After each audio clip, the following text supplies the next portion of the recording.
It was just after sunset when Daniel Carter, a single father and mechanic from a quiet town in Oregon, noticed a small figure sitting alone near the gas station across from his shop.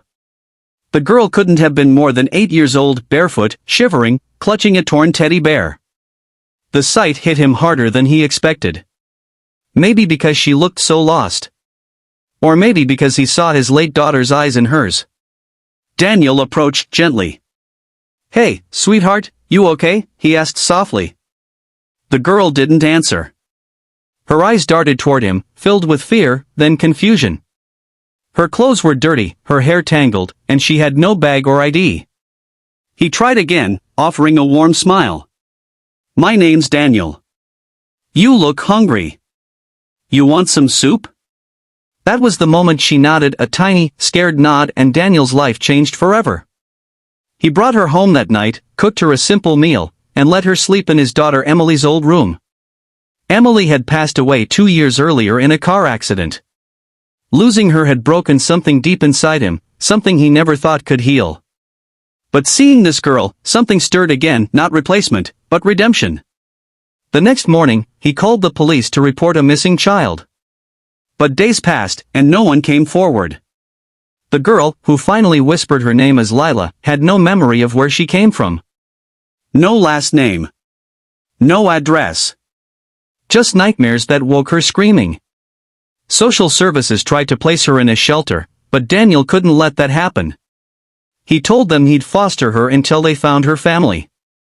Months went by. No family appeared. Slowly, Lila began to laugh again. She'd follow Daniel to his workshop, hand him tools, and fall asleep listening to the sound of rain on the tin roof. She was healing, and so was he. Daniel adopted her officially after a year. They became inseparable, a quiet man and a bright little girl rebuilding each other's hearts. He taught her how to ride a bike, how to fix small engines, and how to make pancakes on Sunday mornings. The townspeople adored their bond. To everyone, they were just an ordinary little family. But fate, as it often does, had other plans. One afternoon, while Daniel was fixing a client's car, Lila was drawing on the floor of the shop. A woman in a tailored suit stepped in, elegant, poised, with tired eyes. She was looking for directions but froze when she saw Lila. Her hand trembled. That necklace," she stammered, pointing. Daniel frowned. Lila was wearing a small silver locket she'd been found with. It had been broken and empty, but she refused to take it off. The woman rushed forward, tears filling her eyes as she opened the locket's hidden compartment. Inside was a tiny photo, faded but clear enough to show 2 smiling faces. Herself and her husband. Daniel's world tilted. The woman was Margaret Whitmore, heiress to the Whitmore fortune, one of the wealthiest families in New York. 5 years ago, her daughter Lily Whitmore had been kidnapped. Despite massive searches and rewards, she was never found. Until now. Lila was Lily. The revelation shattered the simple life Daniel had built. Reporters flooded the small town, police reopened old cases, and suddenly, Daniel's modest home became the center of national attention. Margaret was kind, grateful even, but her world was different. Lawyers, security, expectations. And Daniel knew, deep down, that he might lose her.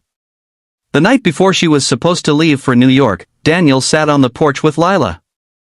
The air was cold, and the silence heavy. She leaned her head on his shoulder and whispered, "Dad, do I have to go?" His throat tightened. "Sweetheart, they're your family. You'll be safe there. You'll have everything you ever dreamed of."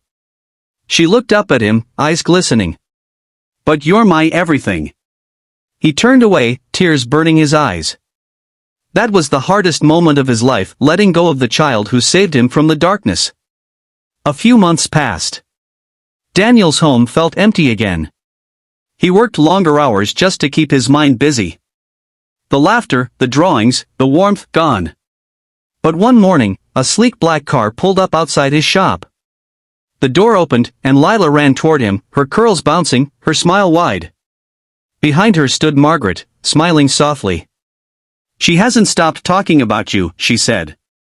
"We've decided something. We don't want her to lose another family." Lila jumped into Daniel's arms. Mom says you can come live with us or visit all the time. We're family now. Both of us. Daniel's tears finally fell. Not from sadness this time, but from gratitude. Life had come full circle, a broken man, a lost girl, both finding not just love, but a new meaning of family. Months later, news outlets still spoke of the mechanic who adopted a missing heiress. But for Daniel and Lila, it was never about fame or fortune. It was about two lost souls who found home in each other. And every Sunday, in a mansion far away from his old shop, the smell of pancakes still filled the air, just like before.